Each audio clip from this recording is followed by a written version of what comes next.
muitas praias não, né? Muitos sítios. Cara, fofo. Muitos peixes, né? Quem foi pescar. Priscila ganhou. Priscila ganhou de Duda, foi? De novo, velho. De novo, Duda. De novo, velho. É isso aí, Pri. Bota bafunga nesses homens. Tá vendo? Glória a Deus. Se deixasse, a Priscila tava lá até agora, né? Ela só assim, ó. Mais um, mais um. Focada, meu amigo. Né? Amém, queridos? Como é bom estar na casa do Senhor. Amém? Glória a Deus. Temos um casal muito precioso nos visitando, né?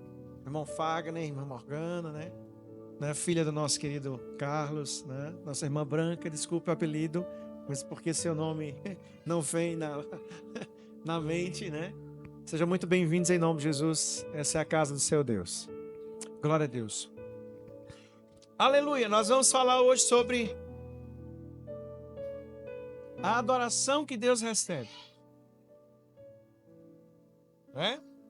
Deuteronômio capítulo 12. Pegue a sua Bíblia. Ligue a sua Bíblia se você for um adolescente, um jovem, né?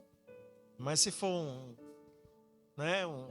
ministro já, né?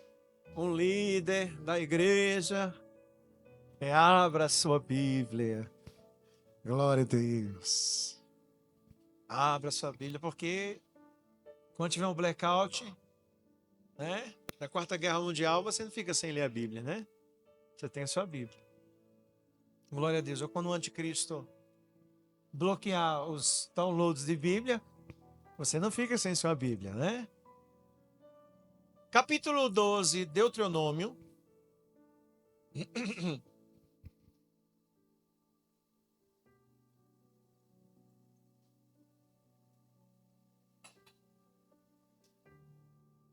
Aleluia, eu viajei, mas eu fui mais para servir. Fui trabalhar, fui fazer uma obra, né? E aí, meio que não foi aquele passeio. Eu me diverti também, mas o foco foi arrumar a casa de Dorinha. E aqui, alguém já me ajudou aqui já, não foi? Nessa missão. Quem que já arrumou a casa de Dorinha comigo? Né? Uma, duas. Dave também, Walter também. Né? Já pegamos essa empeleitada de casa de veraneio depois de muitos meses sem ir. Hoje nós vamos falar sobre o lugar de adoração que Deus espera que nós estejamos. Bem, esse texto está no meu coração faz algum tempo já, faz alguns dias. E a gente está chegando no final do ano, e aí eu estava conversando com Deus, não é? E na nossa ousadia nós cobramos algumas coisas, né, que Ele tem falado. Deus, é aquele negócio lá. A gente quer dar aquela relembrada em Deus a respeito das promessas e do que Ele tem feito, e do que Ele tem prometido nas nossas vidas o que vai fazer. Né? Temos um profeta, é assim mesmo, gente. Né? Crente é para andar com menino. Amém? Olha o casal ali que vai ter dois. É para estar com o menino. Ah, o menino faz zoada, deixa fazer. Né? Ah, o menino corre, deixa. Vem para cá, Senhor, com eles. Né? Jesus teve esse mesmo embate. Jesus estava pregando, as crianças correndo, os apóstolos quiseram parar. Aí Jesus repreende os apóstolos assim: ei, deixai vir a mim as crianças, os pequenos. Então é assim que tem que ser, tá? E hoje é tranquilo. Imagina há 20 anos atrás, com cada mãe tinha 20 meninos. Eu nasci, eu me converti numa igreja que a metade da igreja era criança. Era 5 casais que davam 100 pessoas na igreja. Amém? Que bênção. Diga glória a Deus. Né? Glória a Deus. Menina é bênção. Né? Menina é bênção. Ué, se todo mundo tivesse 10 filhos aqui, ó, a gente já estava naquele galpão ali. Ó. Né? Menina é bênção. Mas a gente não tem mais filhos porque tem pouca fé. É ou não é? Por que a gente não tem mais filhos? Porque a gente faz as contas. O quanto que eu vou gastar? Não é? É ou não é verdade? Isso é ausência de fé. O quanto tempo eu vou ter, o quanto de recurso eu vou ter, isso é ausência de fé. A nossa prole tem que ser destinada em Deus, não por critério de medo, mas por critério de decisões em Deus. Se o Senhor quiser nos dar 2 filhos, amém. 1 filho, amém. 3 filhos, amém. Mas que seja uma decisão consciente e não baseada em puro egoísmo ou medo. Eu não vou ter filhos porque vai estragar meu lindo corpinho. Minha filha. Eu estava na praia e vi uma senhorinha com 98 anos, sabe? Toda cheia de peinha por causa da idade, mas estava feliz da vida, correndo com o velho dela, tomando banho. E você vai estar assim, com filho ou sem filho. Porque tudo na vida é passageiro. Irmãos, e eu estava cobrando a Deus e de repente esse texto veio no meu coração sobre quando Deus escolhe o lugar de adoração. E aí Deus diz assim: eu estou te esperando nesse lugar para cumprir aquilo que eu havia te prometido. Não parece, mas tirando a salvação, todas as bênçãos que Deus te prometeu são condicionais. O que seu irmão diga assim, são condicionais. Ou seja, há uma condição. Pastor, e qual condição é? Que você esteja no lugar da bênção. E que lugar é esse? O lugar do centro da vontade de Deus. Quando eu estou nesse lugar, as bênçãos prometidas de Deus, elas me alcançam. Existem 2 tipos de bênçãos. As bênçãos da misericórdia, aquelas bênçãos que são gerais. Se eu planto um caroço de milho, o milho vai nascer sim ou não? Vai, porque é uma bênção de misericórdia. É uma bênção como a chuva que alcança bons e maus. É uma bênção que eu acordo de manhã e tenho um ar para respirar. O bandido também tem. O mal também tem, não é? O ruim também tem, o justo também tem, porque essa é uma bênção de Deus. É uma bênção abrangente de todos. Sabe, as pessoas, elas gritam, elas falam, minha vida abençoada, minha vida abençoada. Mas a Bíblia fala que bênção, de verdade, é conhecer o Senhor. É estar com o Senhor. Viver com o Senhor. Sabe, se eu perguntar para vocês aqui, uma pessoa tão em destaque, quem aqui sentiria inveja de Elon Musk? Do dinheiro que ele tem, da fama que ele tem, do sucesso que ele tem, da cabeça boa que ele tem. Talvez alguns possam sentir algum, eita, que cara tão legal. Bem, biblicamente ele é alguém pobre, cego e nu. Porque a bênção de verdade é conhecer a Deus. Conhecer profundamente a Deus. Diga amém. Sabe, as bênçãos prometidas não são para todos. Deus não promete bênção para ímpio, não. Deus não promete bênção para o pecado, não. Deus não vai abençoar pessoas que não estão no lugar que elas deveriam estar. Incisivamente. Tentando trazer um contexto melhor. Por exemplo, você dar de comer a seus filhos é algo que é obrigação sua. Mas dar presentes especiais a ele, isso faz de você um pai amoroso, genuíno. Então Deus dá de comer a todo mundo, mas bênçãos específicas só é para aqueles que estão em lugar de adoração. No lugar da bênção. Diga amém. Você pode cutucar o seu irmão e dizer assim, aquela promessa tua só vai vir quando você estiver no cantinho que é para receber aquela bênção. Agora imagina só. O texto diz que se vós que sois maus pais, sabeis dar boas coisas aos vossos filhos, quanto mais eu sendo um bom pai. Agora imagina a cena. Deus que é um bom pai, que tem todo o tesouro do mundo, diga amém, aleluia, agora vontade de marchar, né? Que tem toda a riqueza do mundo, que tem tudo tudo é dele. Sendo ele um bom pai, ele quer dar. Mas para você receber, você tem que estar no lugar de adoração, de bênção. Amém? Eu nem comecei a pregar ainda, estou na introdução que nem é que eu escrevi aqui. Agora imagina só, agora vamos dar uma de pessoas que pensam. Quem pensa, diga amém. Vamos ver se tem alguém que não pensa aqui. Não, tem não.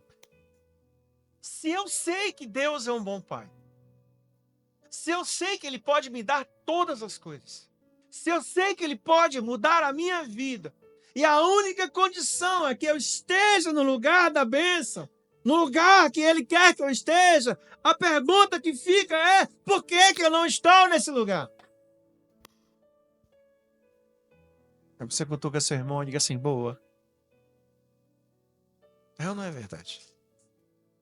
Boa.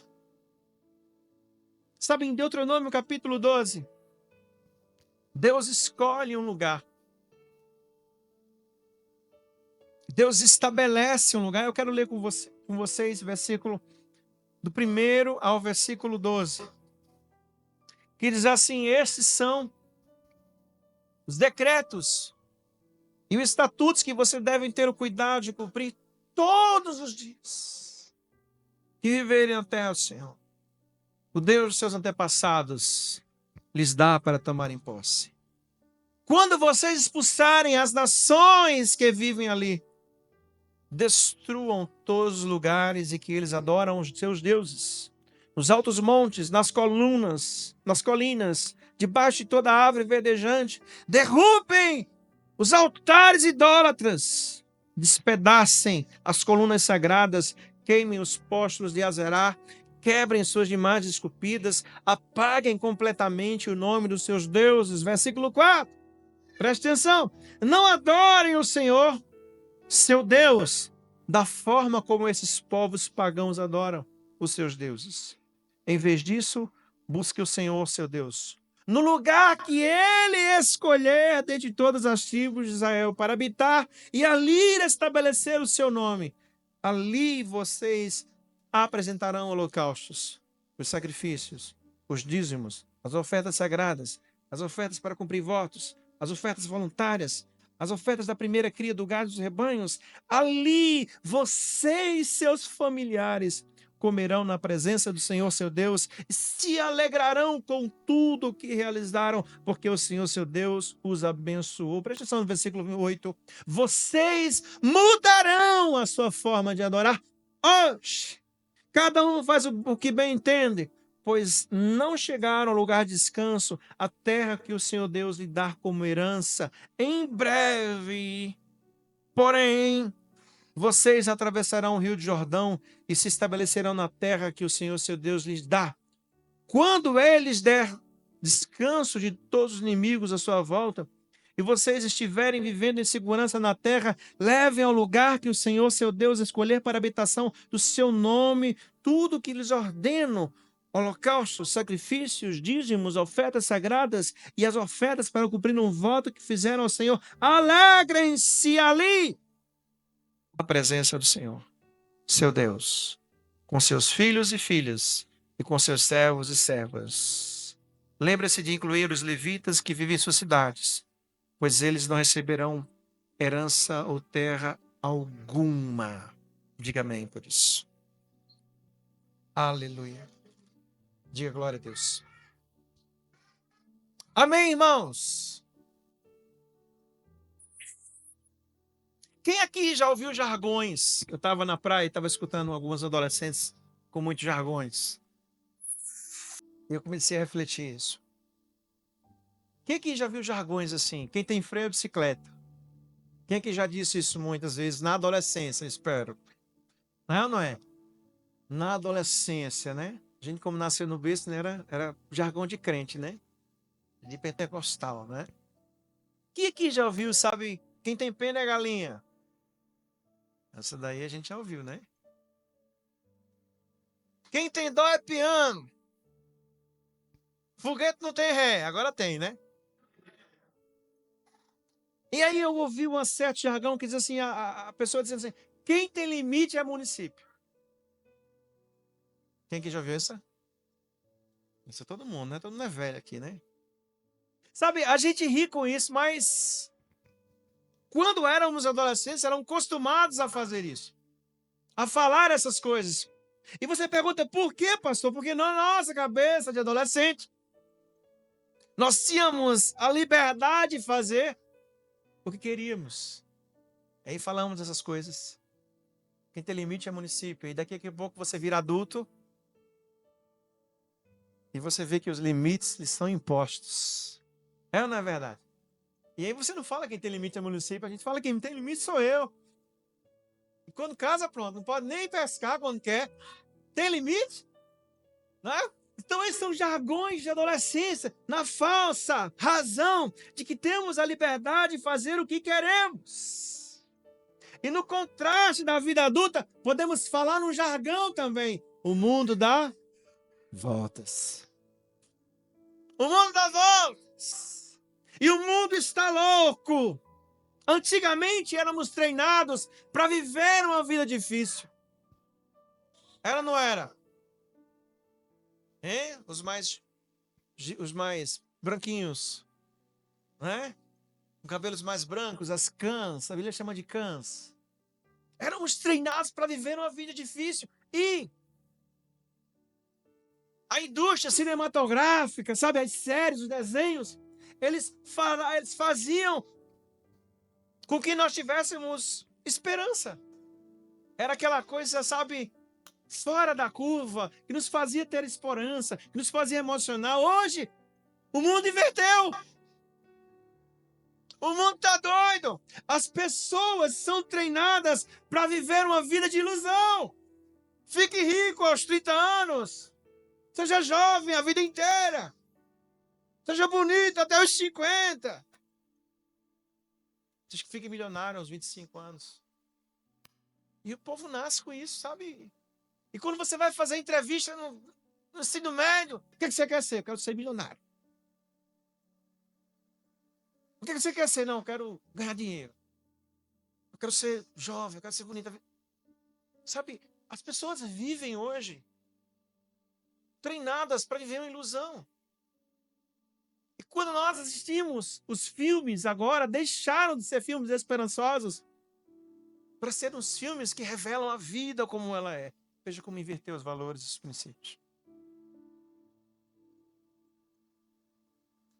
E o resultado disso é caos social, porque o mundo está tentando mudar as coisas e assim, o mundo também tenta reinventar a forma como nós nos relacionamos com Deus.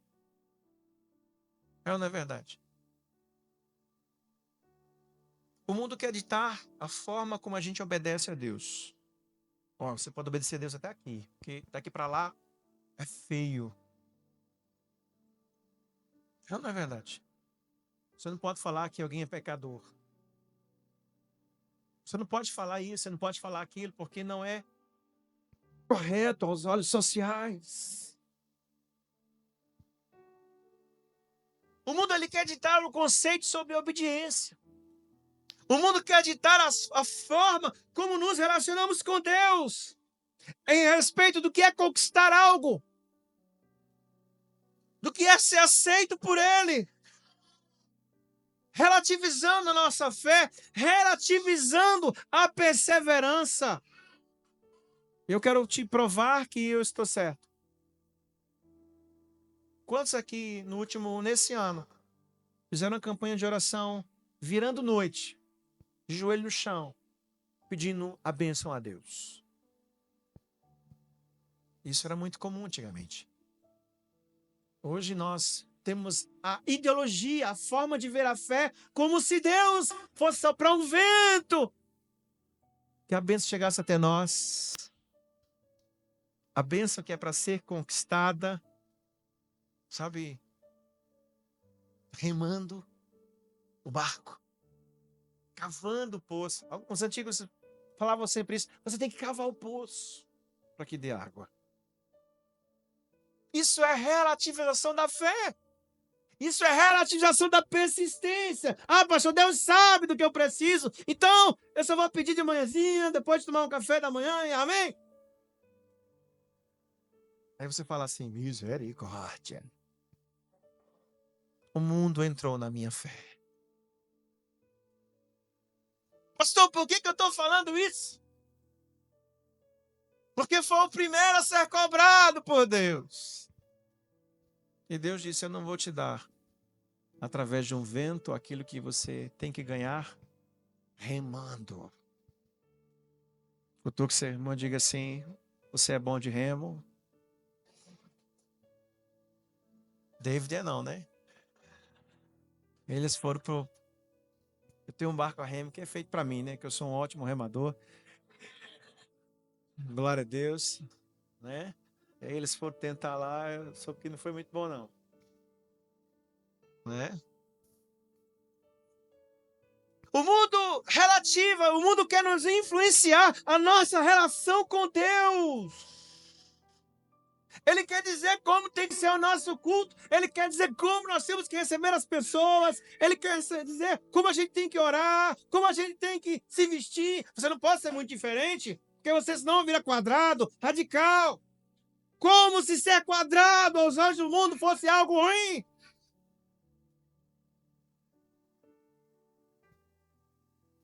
Temos uma fé relativizada.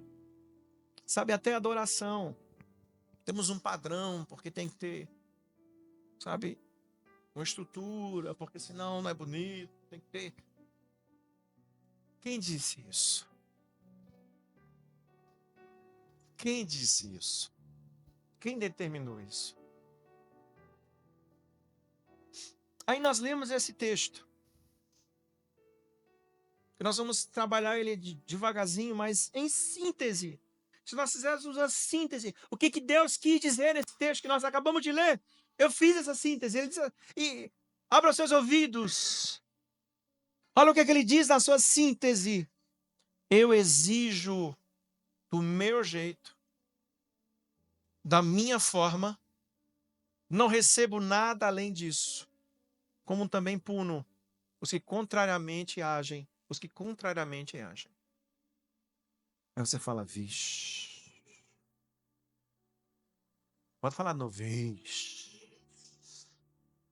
Vou repetir. É do jeito que Deus quer, da forma que Ele quer. Ele não recebe nada além do que Ele quer.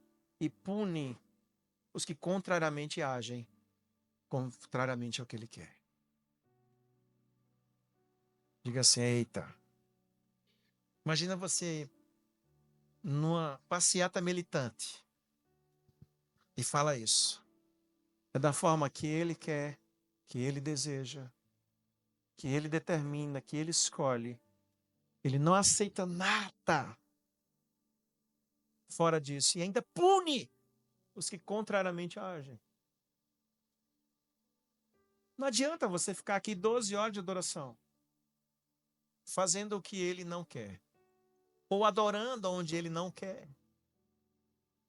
Deus não. Você não tem como impressionar a Deus. Você não tem como barganhar com Deus.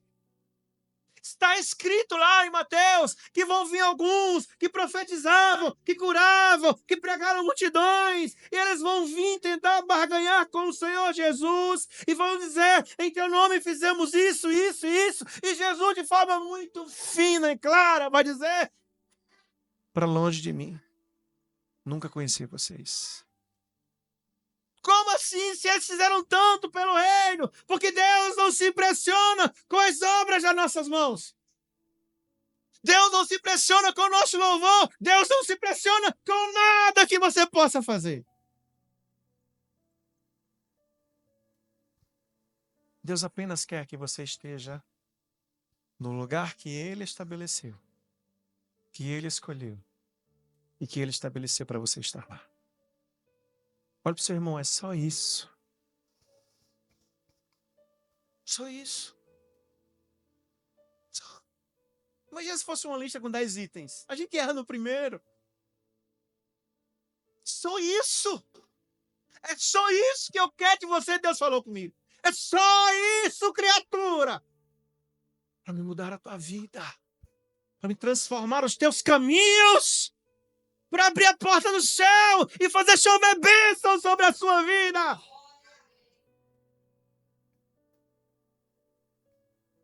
Pastor, por que isso é importante? Porque a gente rala tanto. A gente como um pai de família, né? É na verdade. A gente rala tanto, é para garantir que meu filho vai ter uma condição melhor, é para garantir que ele vai ter alimento, é para garantir que a minha esposa tenha um pouco mais de liberdade. Sabe, nós ralamos em prol de algo que Deus disse que sustentaria. A gente nos arrebenta de fazer algo que é a nossa função. Eu não estou dizendo para você ser preguiçoso. Mas você deposita as suas fichas da sua vida em algo que seus braços e pernas podem conquistar quando nós não depositamos essas mesmas fichas no lugar onde Deus quer que você esteja. Vou fazer uma brincadeira com vocês agora. Quem é que trabalhou muito esses 3 últimos anos? Eu trabalhei bastante. Alguns mais ou menos, né? E se nós tivéssemos investido um ano intenso em oração, quais seriam os resultados? Em vez desses 3 anos de trabalho. Quais seriam?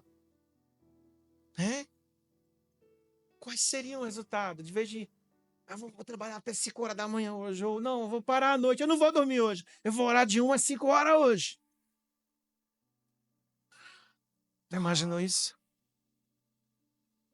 Olha para o seu irmão e diga assim, onde tu estarias se tu estivesse no lugar que Deus te colocou? Onde tu estarias? Onde tu estarias? Diga assim, longe. Mas eu não estou. Por quê? Porque a bênção da obediência só pega quem obedece. A bênção da obediência só pega quem obedece. Você vai plantar o milho e o cara que mata, rouba, vai plantar o milho, vão crescer no mesmo tempo, vão dar o fruto do mesmo jeito.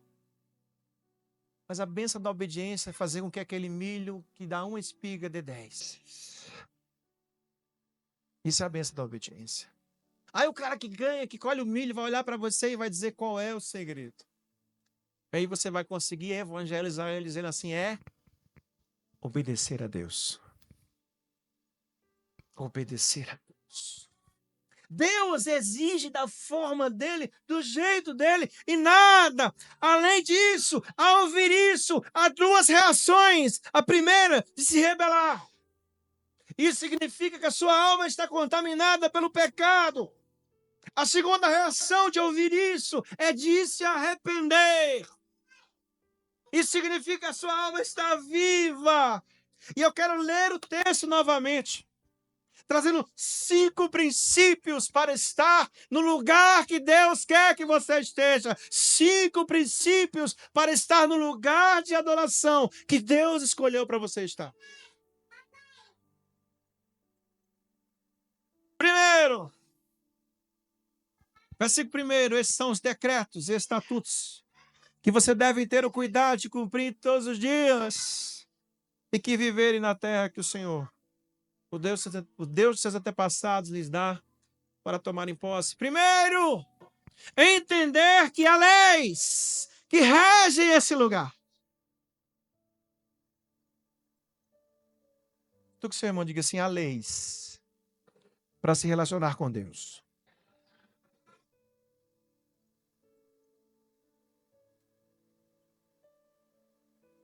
Há regras que tem que regerem o seu relacionamento com Deus. Isso é forte, porque eu preciso obedecer. Isso é forte, porque não é como eu acho. Eu já ouvi tanto isso, pastor, eu acho que não é assim. Eu já falei também isso. Eu acho que não precisa de tanto. Eu acho que eu posso orar deitado quando chego de casa. Eu acho. Você acha? Eu acho. É lei. Diga assim para o seu irmão. Regra. Quanto mais em Deus você mergulha, mais regras espirituais são te impostas.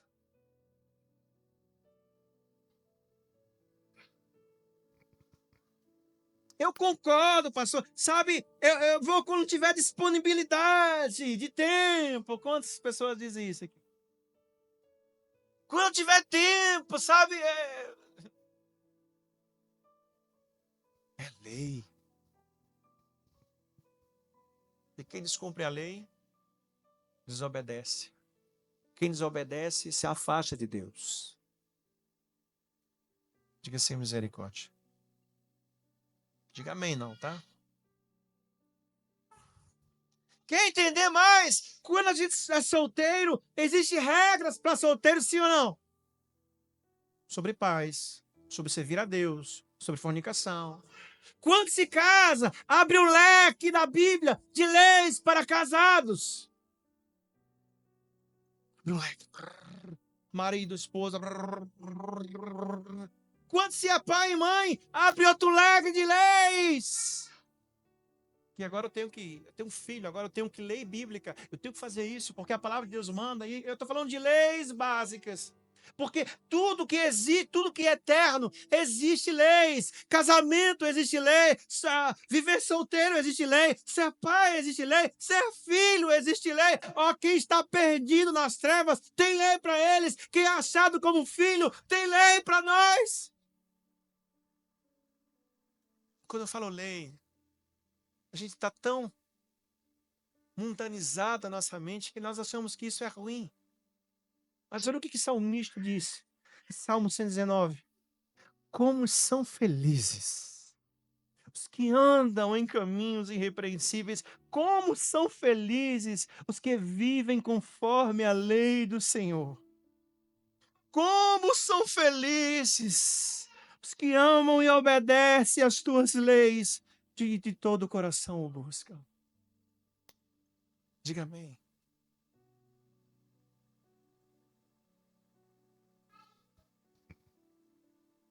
Deus exige do seu jeito, da sua forma. Não recebe nada além disso. E pune os que contrariamente agem. Segunda regra. Primeira, entender que que as leis são boas. Que as leis fazem governo sobre a sua vida. Segunda regra para estar nesse ambiente de adoração. Um profundo arrependimento. Diga amém. O que é que a gente faz quando o culto começa? 5 minutinhos de joelhos. E para que esses 5 minutinhos é, pastor? Né? Para dizer, Deus, eu preciso do Senhor. Deus, eu estou aqui de joelhos, prostrado, porque sou pó. Sabe, igreja, o mundo diz que nós somos pessoas que não precisam se arrepender. Sabe, cantamos aquela música, eu vaguei o mundo afora. Ah, pastor, mas o senhor se converteu com 9 anos de idade, então você nem lembra do mundo nessa época. Mas eu continuo vagando para o mundo afora, nos meus pensamentos, nas minhas decisões. Quando eu digo, eu vou fazer isso sem consultar o Senhor, eu estou vagando mundo afora. Quando eu estou querendo viver a vida sem antes dizer, Deus, o que o Senhor quer que eu viva, eu estou vagando o mundo afora. Deus não vai abençoar os teus caminhos. Ei, Deus diz, saia dos teus caminhos e percorra os meus caminhos, que já são abençoados. Diga amém. Segunda regra para habitar no lugar da adoração, profundo arrependimento. Versículo 2, quando vocês expulsarem as nações que ali vivem, ali na terra que Deus vou te dar, destruam tudo, queimem tudo, eliminem tudo. Em outras palavras, destrua, queime, elimine tudo que te aprisionou no pecado. Acabe com tudo que um dia te fez, te aprisionou, te escravizou. Queima, joga fora, elimina. É só de uma geração que quando nós nos convertíamos, nós fazíamos uma fogueira de coisas que nos prendiam ao passado. Estou falando literalmente. Mãe só não queimou o carro de Paim porque ele não deixou. Foi fogo. Tinha sido que eu não lembro dessa época. Disse que nossa, estava ficando doida. Estava queimando até dinheiro. Ela botou fogo. Obviamente, a gente estava extrapolando alguns limites racionais, porque nós queríamos Deus. Mas isso é um profundo arrependimento. Profundo arrependimento é romper com o pecado, romper com pessoas, romper com ambientes, romper com a vida.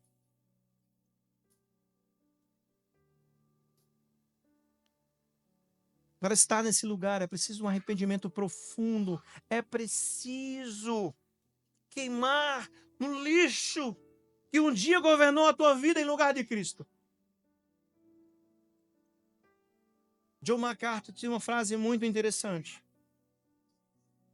Satanás continua seus esforços para tornar o pecado menos ofensivo, o céu menos atraente, o inferno menos horrível e o evangelho menos urgente. Diga assim para o seu irmão: se livre de tudo que um dia te governou. Fogo, bem, bota fogo e filma para o pastor. Bota fogo, quero ver a fumaça lá queimando. Glória! Tá doido que nem eu. Eu estou falando isso, mas eu preciso queimar muitas coisas que o Senhor já disse que eu tenho que queimar. Talvez não é física, mas é aqui dentro. Eu tenho que me livrar de coisas aqui dentro. Abandone. Segunda regra é um profundo arrependimento. Terceira regra, essa é interessante. Versículo 4. Não adorem ao Senhor, seu Deus, da forma que os pagãos adoram os deuses dele. E aqui a gente vai se aprofundar sobre isso. Eu adoro não, pastor. Quem é que acha que adora feito um pagão? Você pode levantar assim, né? Eu não, eu. Levante a mão e feche os olhos. Né? No escurinho da igreja, eu digo que ele é lindo. Né, Tony? Lá atrás, Tony fica assim, ó. Né? Eu não adoro feito um pagão. Mas o que é adorar feito um pagão? Os pagãos sacrificavam seus próprios filhos. Os pagãos faziam, sabe, coisas horríveis, mas eu não estou falando nada disso. Adorar, bem, se o pagão tem um ídolo que não pode falar, que não pode se mexer, então as regras de adoração foram escritas por eles mesmos. Em outras palavras, as regras de adoração pagã são quando adoramos a Deus conforme as nossas próprias regras.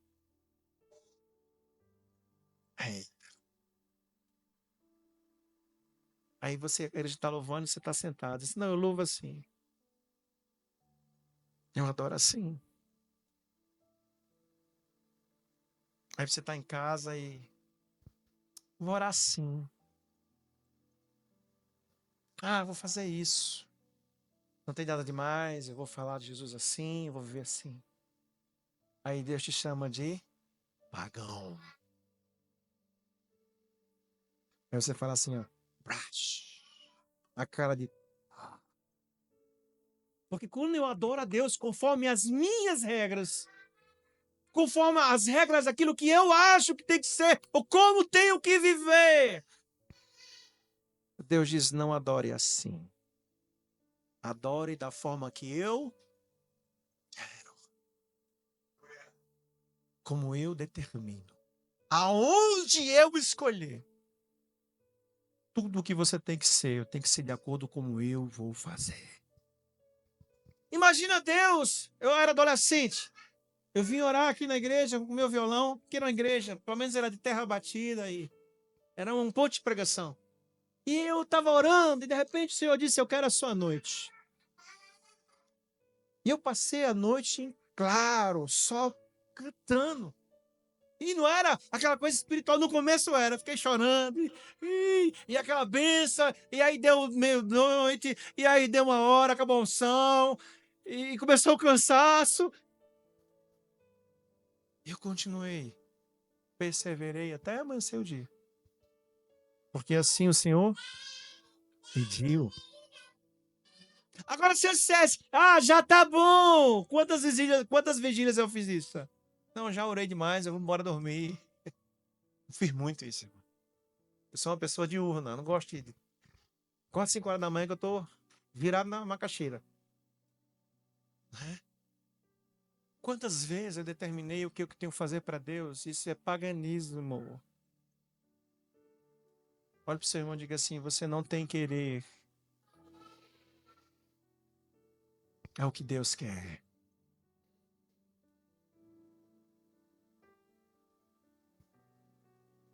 Terceira regra, não adore da mesma forma que os pagãos adoram. Eles definem os seus horários de oração.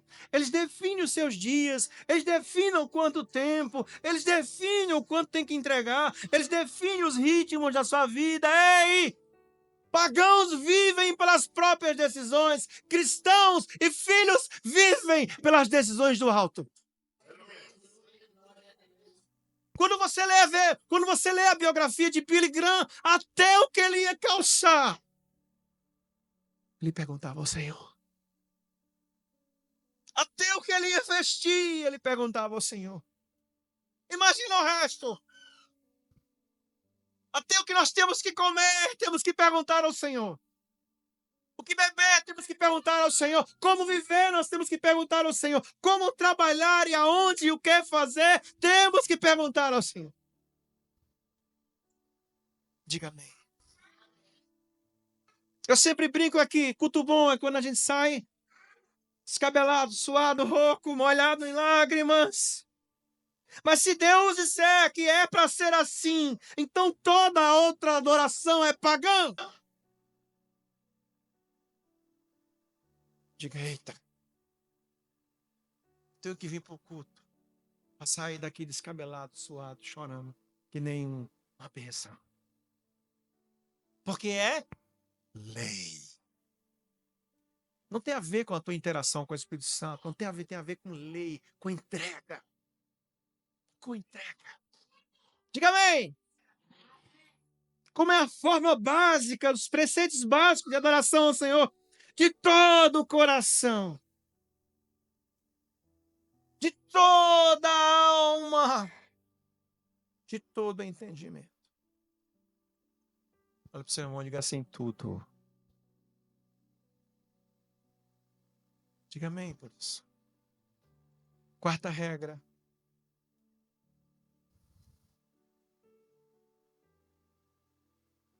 Aleluia. Tem que ser no lugar que Deus escolheu, na forma que Ele escolheu, com sacrifícios. Repita comigo sacrifícios. Com dízimos, ofertas voluntárias, com a sua família, se alegrando da bênção do Senhor. Repita comigo sacrifícios. Sacrifícios são coisas que Deus recebe. Quando você deixa de fazer coisas porque Ele te pede. Coisas boas, eu não estou falando de pecado. Sabia que ofertas alçadas tem 3 tipos? E que nós precisamos estudar e começar a viver debaixo de ofertas alçadas? Aí você fala, para que tanta coisa, pastor? Para responder à primeira pergunta, a primeira questionamento, aonde é o lugar que Deus abençoa? O lugar que Ele estabeleceu como lugar da bênção.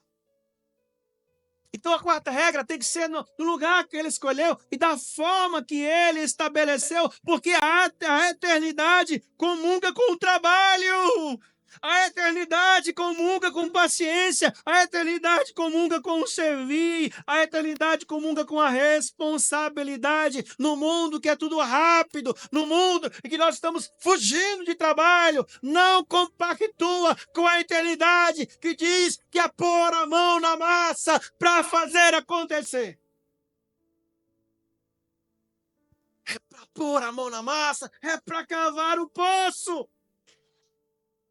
A custa de tempo, a custa de recursos, a custa de choro. É assim que funciona a eternidade. Ó, para o seu irmão, diga, é assim. Não tem fast food. Não tem vento da bênção. Não tem chave de ouro polida de diamante que vai só colocar na sua mão e vai funcionar. Isso é mentira. Agora tem uma chave de ouro polida com 2 diamantes. E Deus está assim, ó. Só está esperando você chegar no lugar da bênção. Diga assim, amém. Só está assim, ó. Perguntando, Deus, e aí? E a promessa? Estou lhe procurando, não estou achando. Estou lhe procurando, não estou achando. Ei, irmãos, a 5ª regra, versículo. Aleluia. Aleluia. A 5ª regra. Você não pode adorar ao Senhor como bem entende. Isso nós vamos só replicar. Deus diz assim, no versículo 8. Vocês mudarão a sua forma de adorar hoje. Diga assim para o seu irmão, hoje. Versículo 8. Vocês mudarão a sua forma de adorar hoje, porque cada um faz o que bem entende. Cada um faz o que bem entende. Hoje eu ensino, diga amém. Você adora como bem entende, sim ou não? Vamos ser muito honestos com nós mesmos. A pregação hoje é um ensino, não é aquela pregação, não é? Hoje eu ensino. Como é bom. Como se eu falasse a noite todinha de chave de ouro, não ia adiantar de nada, porque a chave está no lugar que você tem que estar. Você serve a Deus como bem entende. Bem, essa é a máxima do mundo hoje. Se você pergunta para o cara que está no meio da rua, drogado, doido, e você pergunta para ele, você conhece a Deus? Ele vai dizer, conheço. Você conhece Jesus? Ele vai dizer, eu conheço. Você serve a Deus? Ele vai dizer, sim, a Deus o meu. Todo mundo busca a Deus, adora a Deus, serve a Deus, como bem entende. Só que Deus não recebe. Ah, ele canta lindo, ele é um homem de Deus. Se não for nas regras de Deus, ele vai dizer, apartai-vos, não te conheço. Quem manda no mundo é Deus. Quem define as regras é o Senhor. Se enquadre você. Quando o seu irmão diga assim, se enquadre você.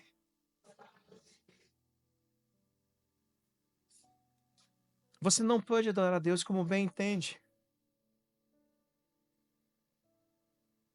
Na adoração não existe o conveniente. E olha que eu sou uma pessoa que gosta muito dessa palavra conveniente.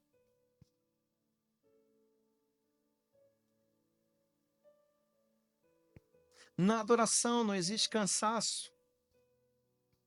Estou cansado hoje, pastor, vim pela misericórdia. Então volta, benção. É porque o pastor não pode falar isso, né?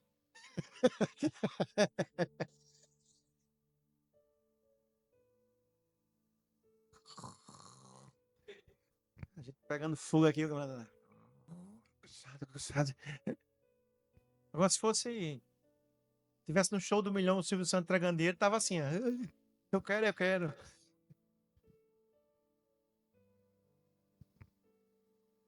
Não existe cansaço. Não existe cansaço para estar na presença do Senhor. Se você assim age, significa que a sua alma não está treinada para estar na presença do Rei. Significa que a sua alma está vivendo um posicionamento ideológico a respeito de Deus, como se Deus fosse qualquer um, que você acessa a casa dele de qualquer forma, de qualquer jeito. Não! Para estar na presença do Rei, o meu coração tem que estar na condição de ser aceito por Ele. Uma coisa é Ele te receber como você está, outra coisa é Ele te aceitar. Ele te recebe, te transforma e te aceita. Não existe cansaço, não é como você bem entende, não é do seu jeito, não é da sua forma. Quem aqui já parou? Olha que pergunta tão boba. Será que eu estou orando adequadamente na hora que eu vou almoçar? Será que eu estou orando, Senhor, como o Senhor quer na hora que eu vou dormir? Será que eu estou adorando o Senhor no culto como o Senhor quer que eu adore? Será que eu estou te servindo como o Senhor quer que eu te sirva? Porque se não for dessa forma, ei, atenção, Deus não está recebendo nada. Isso é muito forte. Talvez você possa estar a vida inteira no Evangelho e Deus não recebeu um louvor só seu. Porque Deus é Deus. E a sua soberania. Deus é Pai, sim ou não? Deus é amor. Todo mundo se relaciona com isso. Deus é bom, sim ou não? É bom demais. Me pegou lá no lixo, me salvou. Mas Deus é justo juiz. Deus é soberano. Então, sabe, muitas vezes nós temos facilidade de nos relacionar com as figuras que são mais tranquilas, como Deus é um bom Pai, e aí nós glorificamos, abraçamos, mas quando nós falamos que Deus ele é soberano, e as suas regras são soberanas, a gente tem dificuldade. Mas o soberano e o Pai não se separam, eles são. Adorar a Deus requer postura. Quando a mulher quer conversar com o marido e você está, Ricardo, no celular, ela vai conversar? Não vai. Ela quer que você olhe nos olhos dela, que você se envolva com a emoção que ela está sentindo, né? Para saber que você está entendendo, mesmo que você fale só a cara de paisagem, né? Você está pensando em uma coisa nada a ver, mas pelo menos você está olhando para ela, porque ela se conecta assim, ela consegue conversar assim. Como você pensa que com Deus seria diferente? Aí eu vou orar aqui.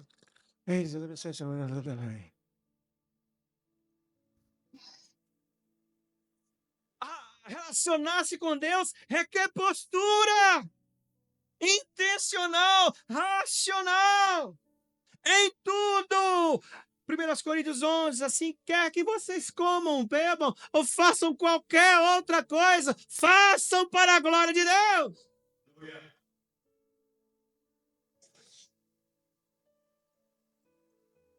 Diga amém. Pastor, por que eu vim hoje aqui? Porque ele está dizendo, mude a sua forma de me adorar.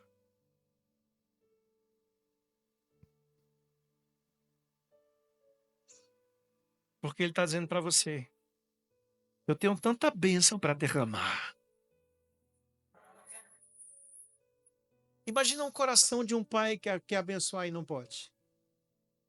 De um pai que quer dar e não pode. Um pai que quer mudar a vida dessa pessoa e ele não pode. Esse é o coração de Deus para nós, Remi. E Ele hoje nos reúne aqui para dizer, mude a sua forma de adorar.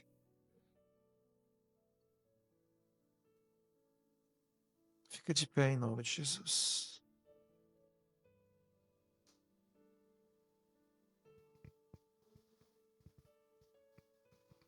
Isso é bênção financeira. Isso é bênção espiritual. Isso é salvação de vidas. Isso é salvação da tua família. Salvação da tua casa. Isso é te mudar de água para o vinho. Isso é para derramar a bênção sem limites, onde vocês terão tanta bênção que não terão onde guardar, segundo o texto de Malaquias. Quem quer estar nesse lugar? Esse lugar vale a pena, sim ou não? Olha o que ele diz. Façam prova de mim, se eu, o Senhor, não os abençoar com tanta bênção. Isso aí, Malaquias, no finalzinho do livro. Que vocês não terão aonde guardar. Quem é que não quer ter essa bênção? É só estar no lugar da bênção. E Deus te chamou hoje aqui para te dizer. Assim como disse ao pastor, porque quando diz ao pastor, diz à igreja. Ele disse assim, eu quero cumprir todas as minhas promessas na sua vida. Assim, ó. Quer mais? Ele disse, esse ano era para mim ter cumprido. Aí eu fiquei choroso, irmão. Esse ano era para eu ter cumprido. Mas você não estava no lugar. E aí, irmãos? O que você faz? Você fica que nem um doido, um besta, vivendo a vida, deixando a vida levar. Correndo atrás de coisas que Deus pode transformar isso em muito. Ou você se reposiciona em Deus, estabelece seus pés aonde Ele quer te abençoar. Aí as suas noites em claro vão valer a pena. A sua devoção vai valer a pena. A sua renúncia vai valer a pena. A sua, devoção sincera e verdadeira vai valer a pena. Deus te chama hoje para dizer a você, mude a sua forma de adorar. Aí sabe o que eu disse a Deus? Mas Deus, eu perdi mais um ano para mim e para Satanás. Eu perdi mais um ano, Senhor. E Deus diz hoje a nós, fica na posição. Permanece lá. Que lá eu te acho. E te abençoo.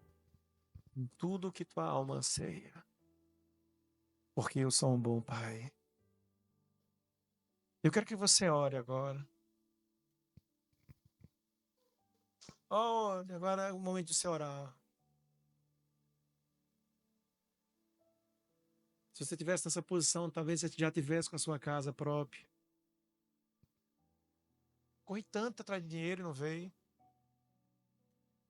É porque tem coisas que vêm só com a bênção de Deus. Talvez a sua família já tivesse sido abençoada, alcançada pelo Senhor. Talvez portas maravilhosas de trabalho já tivessem sido abertas. Ministérios tinham dados. Porque Deus passou e você não estava lá. Então eu quero que você ore, amém. Ore, coloque a mão no seu coração, Senhor. Faça uma oração forte, uma oração, sabe? Uma oração daquelas bruta mesmo. Ore a Deus, peça perdão, peça força para estar nesse lugar. Nada se compara.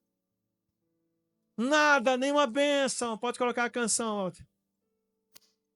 Nada se compara a estar no lugar que Deus quer que você esteja. Nenhuma bênção financeira se compara ao que Ele pode dar se Ele passar e você estiver no lugar dEle. Deus fez de um filho da escrava governador do Egito. Deus fez de um escravo judeu governador persa. Deus fez de um ninguém que cheirava a ovelha rei de Israel. Nada se compara financeiramente, pessoalmente, profissionalmente a você estar no lugar que Deus quer e Deus passe com sua bênção. Aleluia. Peça perdão ao Senhor. Peça algo novo dele. Aleluia. Algo novo. Glória a Deus. Então ore ao Senhor. Vem me visitar hoje aqui. Peça a Ele algo novo. Quero Peça, Espírito Santo. conhecer mais de ti. Peça. Espírito vem, Espírito Uma igreja que anda de joelhos. Espírito Santo. Foi o que Deus disse nas primícias. Espírito vem. 2024.